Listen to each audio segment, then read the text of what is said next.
is like a portal to another reality. But that other reality, primarily for most human beings, comes across as the future or it comes across as the past. If we just want evidence, that means we don't need the future or the past. Why are people living for the future if you need evidence before you can decide? You see, we live for the future because we want to explore the unknown, and that urge will never be forgotten.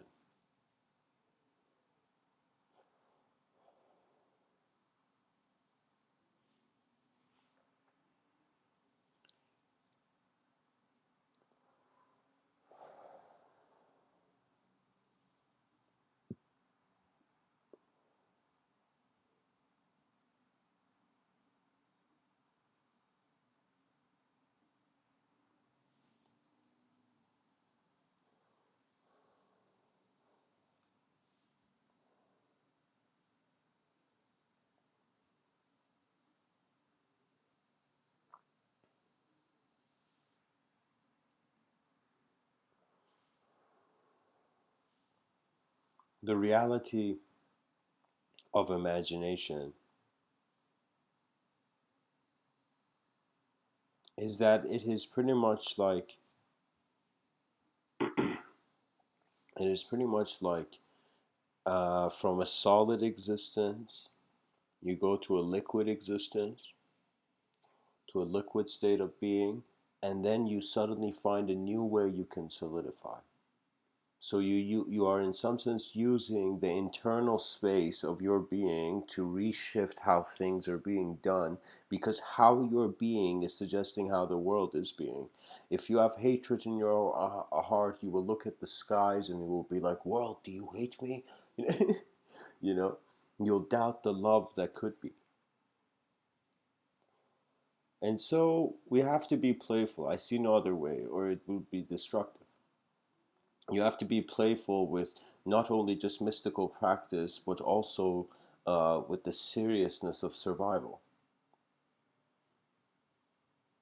For me, one of the greatest things that happened to me through my self inquiry was that I understood the value of being honest. You don't understand how much it will heal all dimensions of your life. It will change your karma. I'm telling you, just be honest. And how do you be honest? You become honest in a way where you watch first. You watch what is occurring.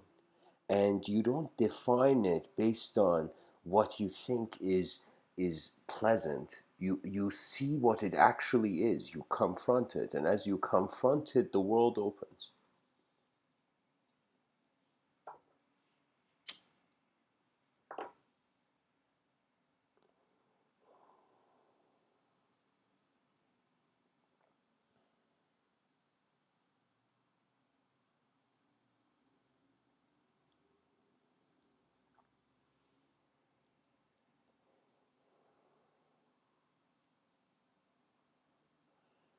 There was this Buddhist patriarch named Bodhidharma.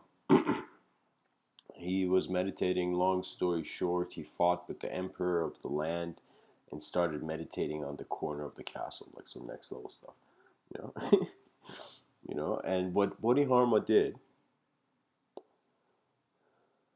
was that he was in deep meditation and some guy came up to him and waited so long and Bodhidharma would not, he was in some samadhi, like he would not leave his meditation.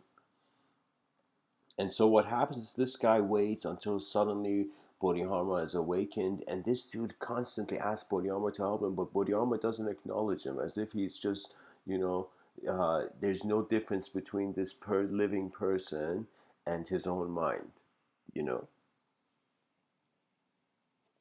And so what happens is that the guy comes to Bodhidharma and says, Bodhidharma, please pacify my mind. Please pacify my mind. Sorry, the guy says, Bodhidharma, you gotta help me, I got a problem. You gotta help me, I got a problem. And Bodhiyama doesn't acknowledge him, and this is, guys, this is actually something that evidently had happened in history, in the history of Zen, where this man cuts off one of his hands as as a sign of loyalty, and it looks at Bodhidharma. And when he says, Bodhidharma, please help me, I can't sleep at night, my mind is restless, as if the dude is like so stressed and depressed that he can't sleep at night. and that's a bigger suffering than him not having a head, evidently. I don't know. But anyways, the dude does something extreme, and eventually Bodhidharma, this enlightened sage, grants him an audience. And I'm pretty sure Bodhidharma was like, yo, what the fuck you doing, man? But Bodhidharma looks at this man and says, what is it? You know? And so he's undisturbed by what the man has done, but he's like, okay, what is it? And so the man looks at Bodhidharma and says, just a second, guys, I gotta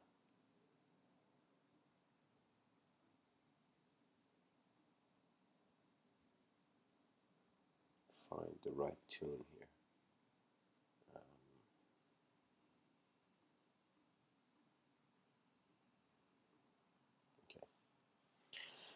Okay. Bodhidharma says, what is it? The guy says, please pacify my mind. And Bodhidharma looks at him and very intensely says, okay, you want me to pacify your mind? Okay, I will. But bring your mind in front of me right now and I will pacify it. And what happens is the guy gets stunned, he gets shocked, as if Bodhidharma gives him a mirror that he has never dared to look into. And so what happens is, in that moment, the guy suddenly realizes, oh my God, my mind is not an object. I can't just put it on the table for Bodhidharma to like pacify it or do something. So the guy looks at Bodhidharma very shocked and stunned, and he says, I'm baffled. Sorry, he doesn't say I'm baffled. He says, the guy says, I can't find my mind. And Bodhidharma just looks at him with incredible intensity and says, there, your mind is pacified. And as if with his tone of voice, he's telling this man, your biggest problem never existed. Your biggest suffering never existed. You just allowed that world's design to define you. You allowed the world to tell you what you are rather than recognizing the liberty that your free will exists for, you know?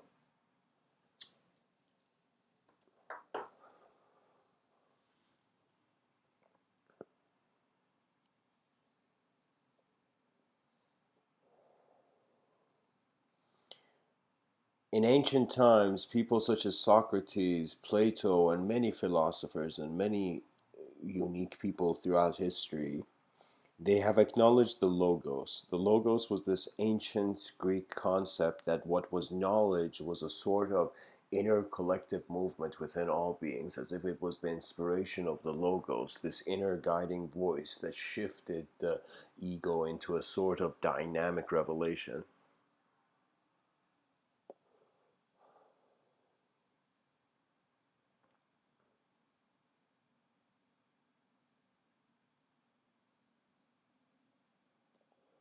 That man in that Zen story is said to attain instant enlightenment in that moment. He suddenly begins to realize that his attention is the god of his thoughts, not his thoughts the gods in his attention. Do you see the difference? In one manner, you are present with how full the world is. Yet we also experience how empty it can be. And this is why I felt okay, I'm here once, in this form, in this shape, in this style of life. And people of the western part of the world, the people who are not getting meditated, who are not, in some sense, um, you're either seeking clarity through the silence or you're seeking clarity through the noise. And right now I'm in Toronto, Canada, and I could tell you the major um, countries of the world, we are creatures of communication. It is no longer survival of the fittest, it is survival of the fittest communication. The survival of the clearest and clearest vision, a sort of hidden clarity within all that is being seen. As if an invention, when Edison made the light bulb, that was like a holy shit moment for our species. Do you know? And even though some people say Edison, when he started fighting against Tesla's AC motor, like Edison made the DC motor, direct current, Tesla made alternative current, and they were alive in the same era. And so they were in a sort of conflict. And so Edison would demonstrate the power of his DC motor by electrocuting elephants or something. I don't know why. Like, he was really like went too crazy on the marketing, but but he did something very important, Edison, and many other contributors. You know, many other scientific minds that dared explore the laws of nature.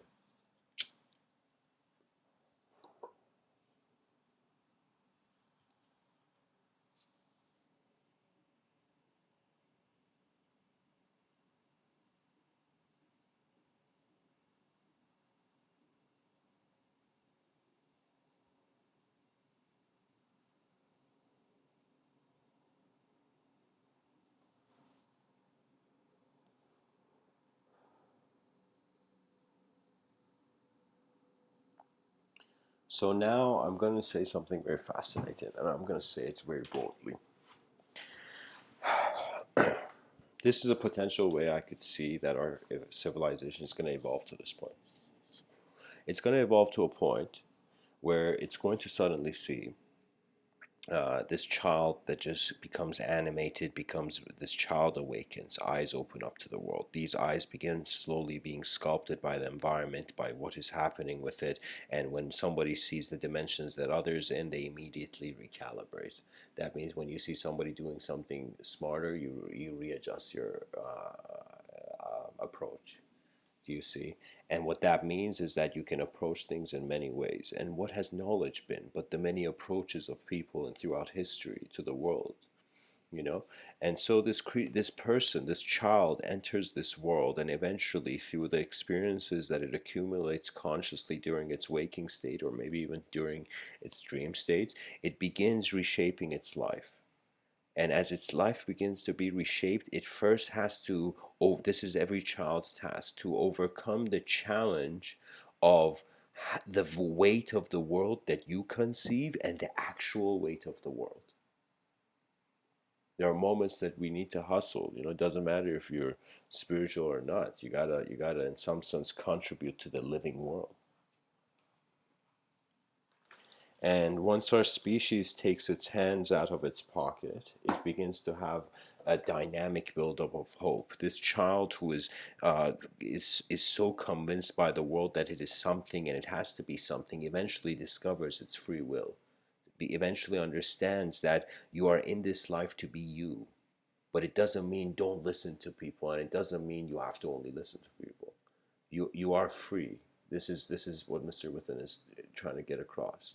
There's a sort of a freedom pre-thought, and this is prior to even reality's story or the imagination story, because our explanations are in some sense limited to stories.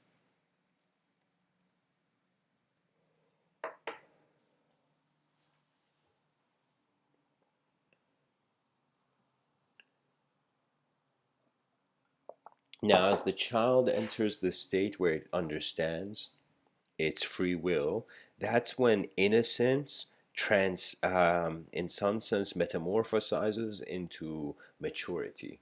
You find a contentment in how existence is existing, in how the laws of nature are existing, and in how you are existing. And you understand the way we are designed is that you can choose.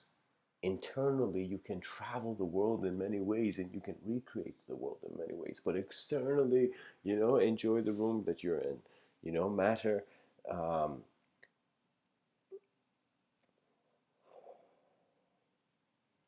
is like the soul is the father, the mind is the first son, and the body is the second son.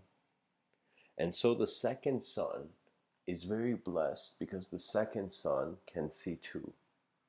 Do you see? Can see two.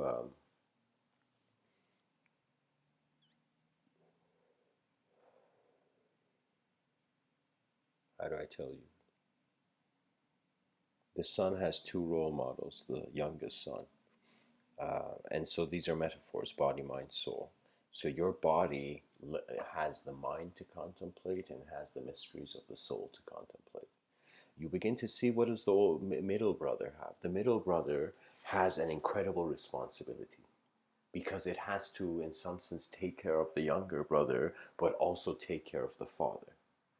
And so the older brother is in some sense like how the mind is. The mind does not need to just provide balance for your body, but it's not, your mind is not here just to move your body, but it is here to take care of your soul. And that's a if you don't like the word soul, you can use the word consciousness. And I have even created a not I have created it, but it's just I played it, I dabbled with it, I just mixed two words.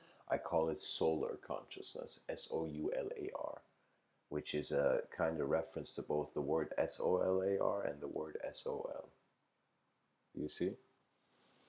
So this sort of solar consciousness, you can call it, a consciousness that exists because light has entered our eyes, but there's also something more. Something that doesn't let the light just be light. It becomes the story of the world. So the middle brother has that responsibility, and you go begin to see the father. And the father is very blessed because the mind will take care of the soul. The mind will take care of the body. And the soul is in that position where the soul has incredible certainty in its mind and its body. Do you know? And of course, guys, I'm playing with these dimensions. I'm right now. I'm just saying words. You can, on some level, say the true mystical experience is non-dualistic, so you can't really talk about it. But I'm talking about it because I feel the mind. Um, we function through symbols, and as we speak, we become aware of these symbols.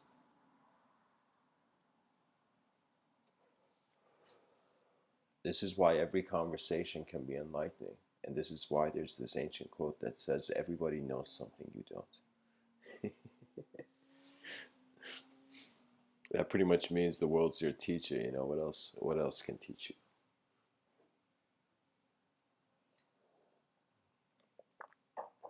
Your eyes are a student of the whole moment.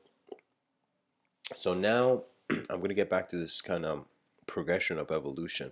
So the child first had no idea what it is. It was fed, as it was fed by society and culture and school systems and various communities and various ways the child was exposed. It began becoming an identification. It began feeling it is the thought of itself, and it began feeling that the thought of itself is moving the body. But your thoughts and how your body moves, they are both commands of your intelligence. So they're coming from the same place. It's not like you have a thought, then your body moves. It's that your body and your thoughts are kind of like a subjective body. So we call that domain mind, or whatever you like to call it. For me, it doesn't matter what color the flag has, you know, because all colors belong to all races.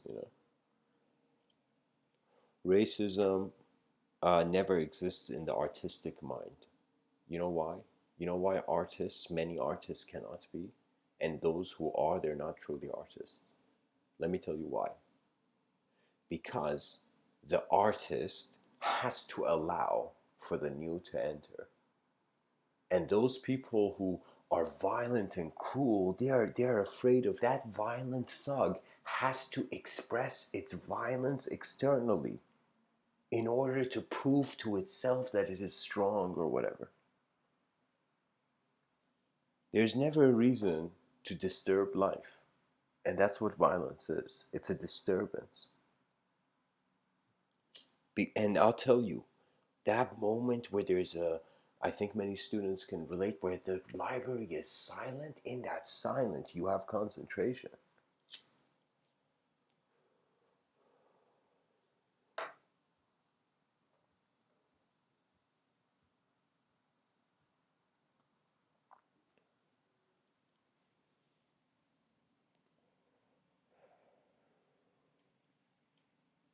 As long as you find yourself in a duality, there will always be consequences. There will always be like a sort of heaven and hell dynamic, a good and bad dynamic, a nice place I can go, a bad place I can like that it's like a coin being flipped in the air, and it's never coming to the ground.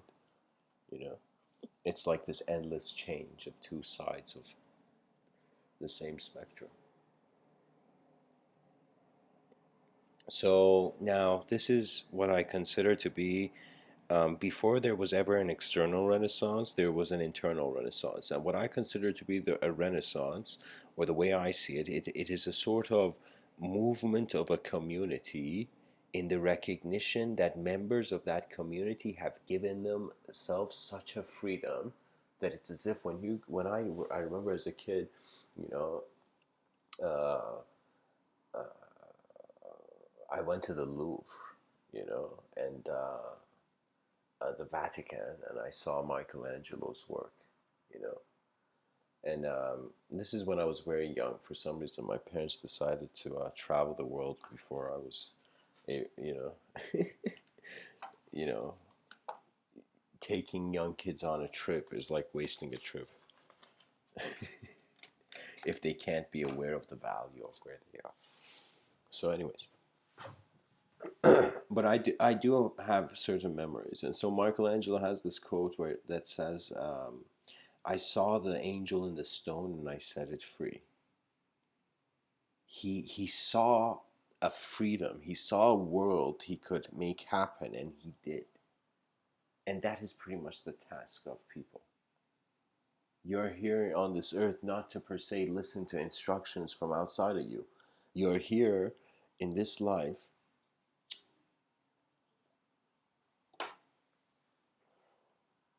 to not only just get inspired by the external, entering, like going within your eyes into the internal realm, but also you recognizing the value and the uniqueness of any imagination. And an imagination that feels it can contribute to a sort of advancement, you know?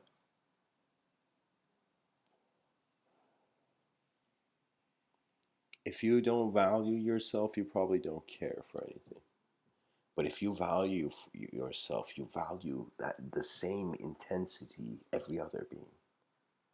And when that happens, something very incredible happens. When you live honestly in the world, it shocks the people in an elusive society. I will tell you this. Just try it, whoever you are, you know? Just please try this and tell me what happens, and you can come and write like a comment. But I'll tell you, live one day without lying. And when you have to speak, only honest speech. Trust me, just do this for one day.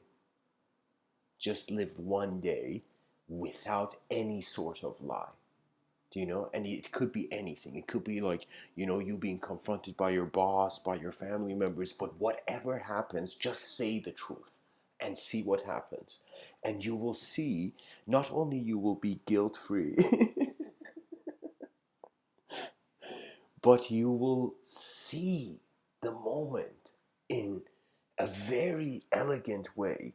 You will become, that's when strength develops. Strength internally develops, you know?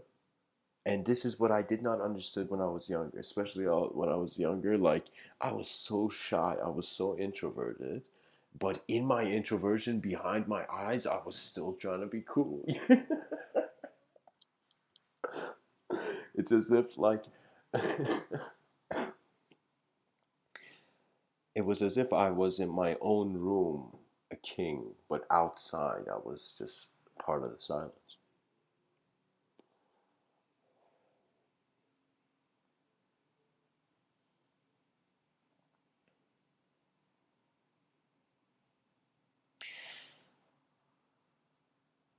Your mind finds itself at a still point. Then, as it watches, nature's momentum begin creating your personality. And from the simple, natural way that you are here, you find your world. And you find the honest world. When you find the honest world, your honest reality, then your imagination not only has value, but you can for the first time see the beauty in your thoughts. Because I'm telling you, most people don't care about, they think thoughts are they think thoughts are empty boxes. I'm pretty sure most people feel like if somebody comes and tells them a thought, they'll be like, yo, man, that thought has no value until it's applied, until it's executed, and I'll be like, so you're treating the thought as an empty box, as if I say these sentences and you just hear mouth noises, It's like, no, There's even though they are empty boxes, that means your eyes give the objective realm subjective meaning, but at the same time,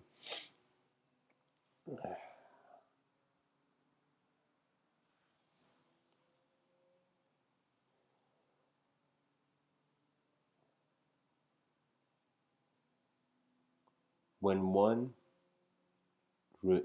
remembers the nature of God, they will be in a world where they acknowledge the presence of the God of nature. And this is a very esoteric concept. And it's, if you don't like it or something, I recommend you tune out at this point of the talk. But I feel I need to say it. So there is, let's say, the world you see, the society you see right now. Let's say you're a young kid and you're walking in society for the first time. You've gone downtown for the first time. You're going to first think, wow, man, this is like a wonderland kind of park society. I can go anywhere, do anything, all this stuff. But you begin to eventually, after engaging the system, beginning to recognize patterns previously there, as if you go in the bank and you see the line there, and as if the structure and the pattern of the situation was already there. So for me, my waking state is a navigation through various conditions, but my, let's say, non-waking states are in some sense, um, the structure is not there unless the experience evokes it.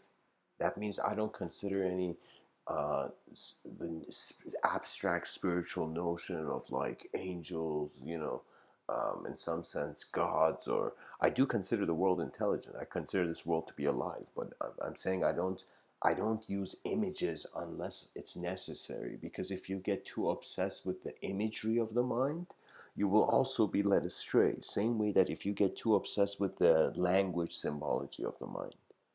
And when I say obsessed, that means you just want to, like I'm telling you, most of human decisions are being made emotionally. And it's very few human beings that can just continue a rational argument, and after that rational argument, respect the rationality more than how they felt about the argument or conversation or the debate. So I'm telling you, at the end of the day, it's emotions that decide. So I remember I had this sort of seasonal sales job for Red Cross, and I would go door to door. And one thing they told me at work was that find the main person of the house. Like when you like, don't waste time speaking to people. This is work, guys. I don't know what to say. This was like the company I was working with that went and received Red Cross donations. And so the notion was that you talk to the one in charge, to the person in charge, so you don't waste talking to the wrong person.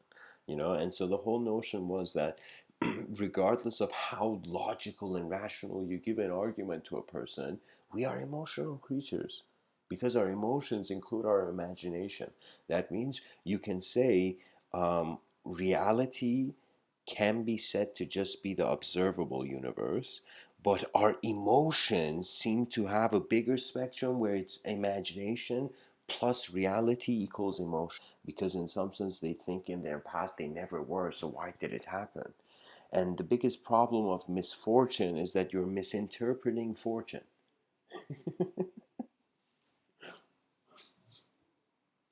That was honestly a nice sentence, I think. I feel like, the wind is slow hand clapping for me.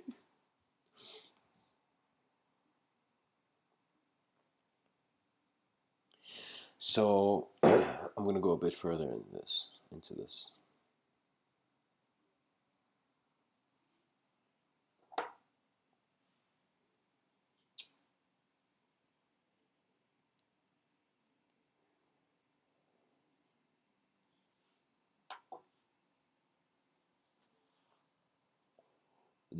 The edge of law is where the limitless abstract ability of the imagination begins. So you might not believe this, but the more laws you comprehend in this world, the greater your imagination will be. You know, it's not that it will be greater, it's like the more you can see out of it. Like a person who's ridden a horse before that sees somebody else riding a horse for the first time has a sort of access to dimensions of experience that the other has not gone through. And so I find that the way the world is meant to be lived, our civilization is meant to breathe, is in a way where I feel everybody potentially can have a solution to someone else's life. That means you could be like that guy trying to start an e-commerce business, then suddenly somebody who's already done it comes and has a conversation with you.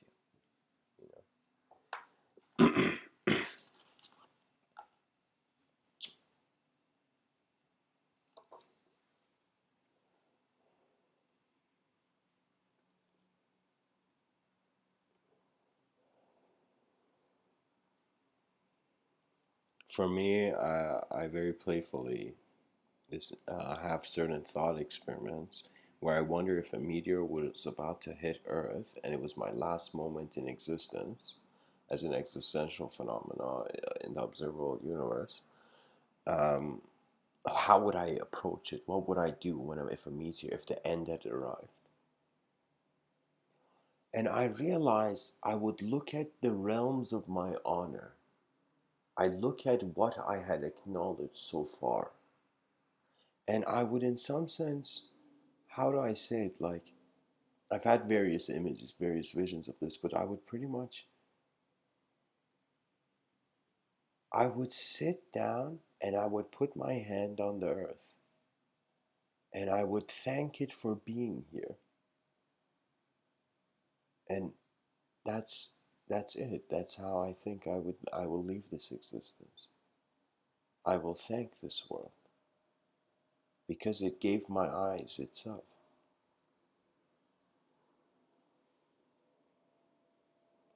This world can be seen as a world of love in the sense that the world, without hesitation, just throws itself at you.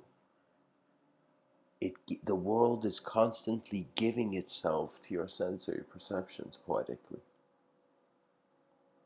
And so eventually there will come a time where we will look at all that the data of the lifetime led to, and we will look at all the patterns that were in some sense energized, or your attention allowed that system to continue further. And I believe that, as Thich Nhat Hanh tells us, smile, breathe, and go slowly. This is life, guys. As much as it is beautifully full, it is also empty, and that emptiness is required to give you a fullness. If there was no death, we could not consider the concept of life could not even emerge. Do you see? So we need life. We need death to value our life. You need to, like, your awareness to your mortality is your greatest inspiration. And you will realize it's worth it. It's so much more worth it in the being honest and just abiding by their nature. That means you're behind your eyes, you become as free as nature is. You bask in the glorious freedom of the majesty of nature. And then externally, it's as if whatever situation you go to, you're not there resisting the situation. You're not at war with a world that you don't know.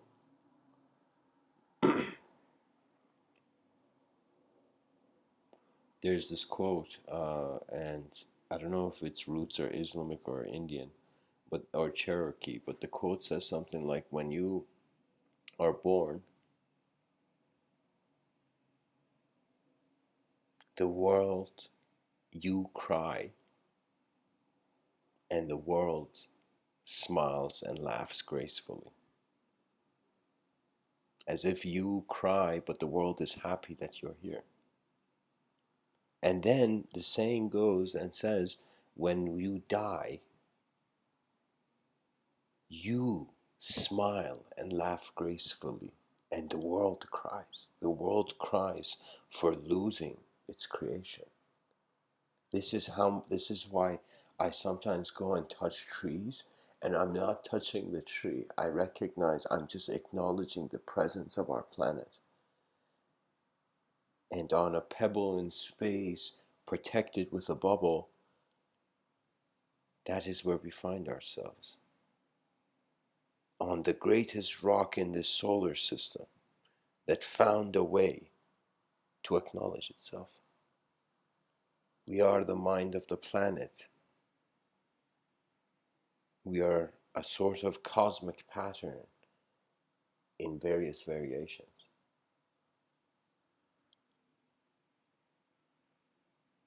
Sometimes your imagination leads reality. Sometimes reality leads imagination. When imagination leads reality, your emotions are arising from how in an abstract room the world is occurring. So sometimes I've noticed this not only in me but in others, that people's external behavior is based on their inner structure and on the way they have positioned the world to have a value for them.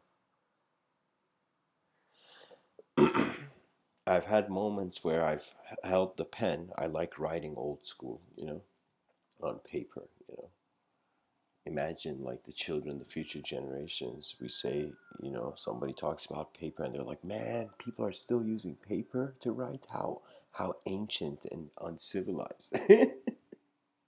But I will tell you that writing is an art form. And when you write, your hand, in some sense, is in alignment with your subjective awareness. So now I have had moments where I have purely been inspired. My external behavior has purely been based on my inner subjective realm. And what that means is I just saw a vision of myself that I had to sit beside a tree. Like I saw myself already sitting there. So this was in my subjective realm. And then I actually went and physically sat. And when it was as if a thought directed objective phenomena. But there have been moments where I've just like ran into a situation and I had to do something immediately, like it was an urgent situation, and it was as if objectivity was defining subjectivity. And when we look at sports, what is it? We're just watching a bunch of people kick a ball. But it has value because we give the teams value. Do you see that it becomes a game that keeps a part of us alive? This is why, even though I haven't played football for a while,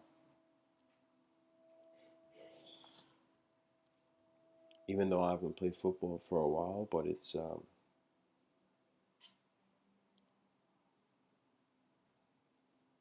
my heart always likes to run in green fields. Anyways,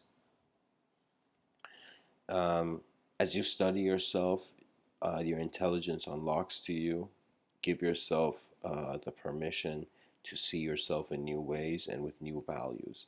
If you don't, it's unnecessary because life changes all the time. And it's okay to change. We are a kind of, um, we are the eyes of the world. And we're constantly getting snapshots and images. We're having 8 billion people means 8 billion world views, and those world views constantly change.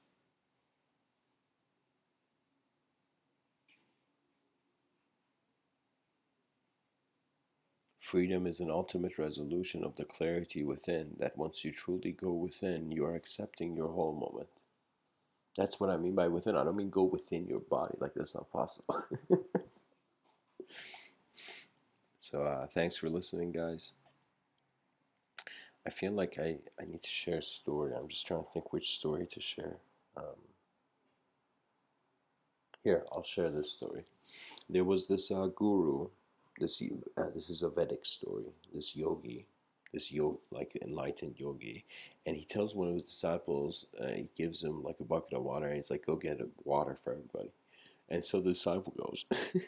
The disciple goes and he gets to the river, and he gets to the river and puts the water in the bucket in the water. And as he does, he takes the bucket out, and he suddenly sees beside him there's an incredibly beautiful girl. And so he honestly falls in love with a sort of mind-blowing beauty, I guess. And so he runs to this girl and says, "I love you. You have to marry me." It's like out of nowhere.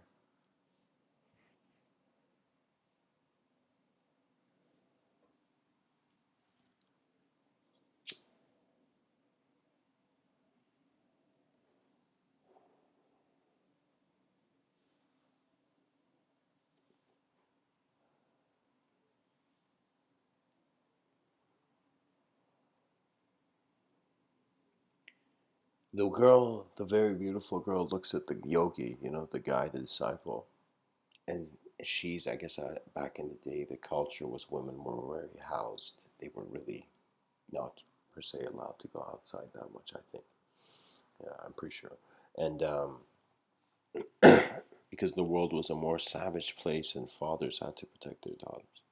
But so what happens is that, however, this daughter was outside, and this guy goes up to this girl and says this, and the girl's like, okay, come home, come home and talk to my father, and if he gives you his blessing, then you can marry me. So what I'm going to do is, while you talk to my father, I'm going to listen from the side of the door, and I'm going to see what you say. And so the man has fallen in love with this woman. Like she has become like a source of wonder and amazement for him. So what happens is that he goes and he meets the father, the father, and he looks at the father, so to be father-in-law. And so the father-in-law looks at the guy and is like, okay, what do you do? And the guy's like, the father-in-law says, tell me your resume. What's your education, son? And the guy's like trying to think of what to say. And he says, I have studied in psychology, and anthropology. He makes up something for it, but he's a yogi just in nature, meditating.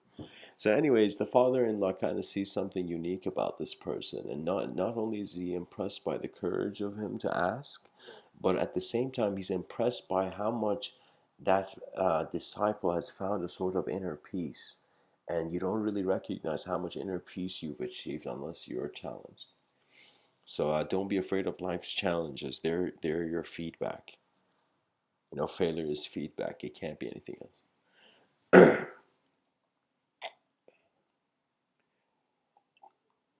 The father-in-law looks at the man and says, all right, you can marry my daughter. And the girl is impressed with the guy's answers, so the girl is slowly falling in love with him.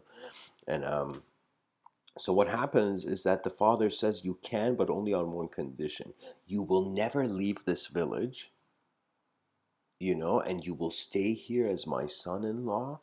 And after I die, you will have all my lands and property, and you will take care of my daughter and my family. You know.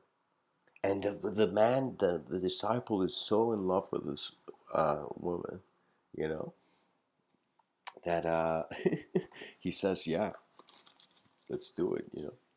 And so what happens is many years pass by, and so the guy even forgets about like the guru being thirsty or something. He's like, "Holy shit, those guys probably like died of thirst." And so what happens is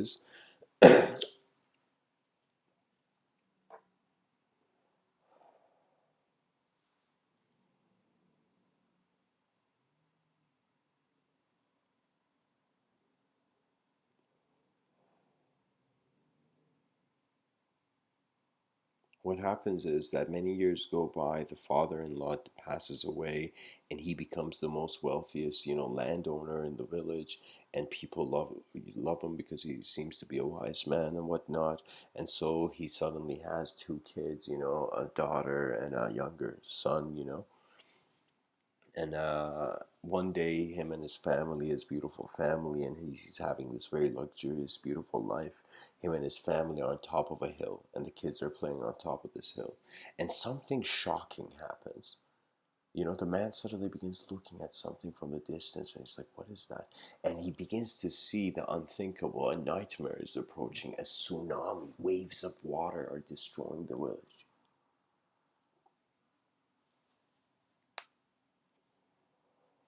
And so the waves of water destroy the village, and what they do in some sense is that as the waves increase, he suddenly sees all his house and his home and the whole village destroyed, and him and his family are on top of the hill. But suddenly his younger son slips, the daughter goes to save the younger son, the mother runs to save both of them, and they all fall into the water.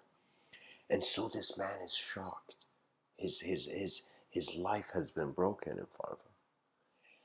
And so what happens next is very important, guys. Suddenly, the man in that moment hears the voice of his guru, and the voice of the guru is like, "Hey, man, take the bucket out of the water. Take the bucket out of the water." And suddenly, the guy snaps out of it, and he hadn't lifted the bucket of water from the water.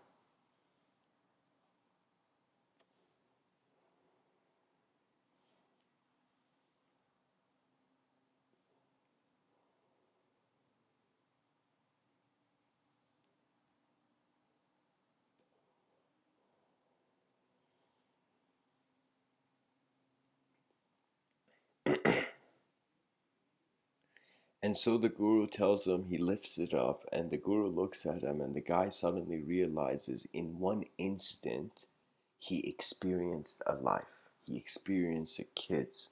He experienced love. He experienced owning property. He experienced having a father in law. You know, it was all in an instant. And that's one of those last things before I end off the talk I'm going to tell you.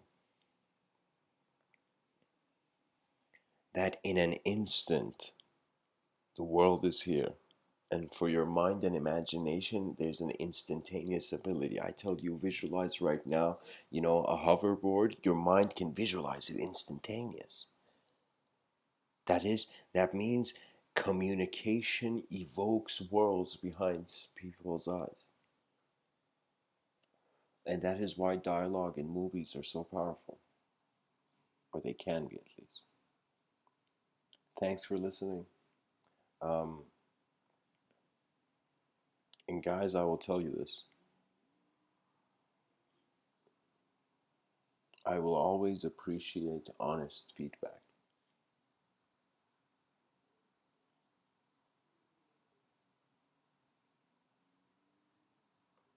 Because it's not that we are alone.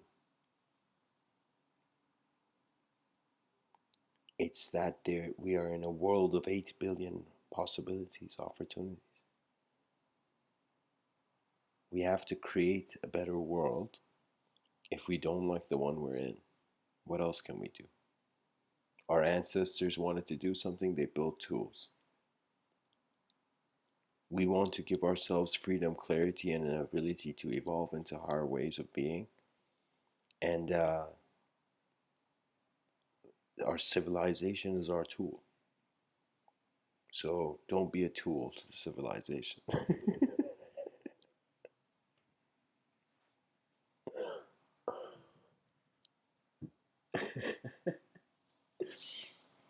As multidimensional as the world is, that's how deep the concepts and the ideology become. When people, sometimes I talk to people and they're like, "Yo, man, that's deep." I'm like, "What do you mean that's deep?" And it's based on the dimensions you see that the depth arises. 2D phenomena. Whether we're looking at Carl Sagan's, telling us about flatlanders, or whether we see that there are dimensions of unknown proportions that could be influencing the ratios of our belief, the ratio of the known to the unknown. Allow yourself to be free again before you need to be.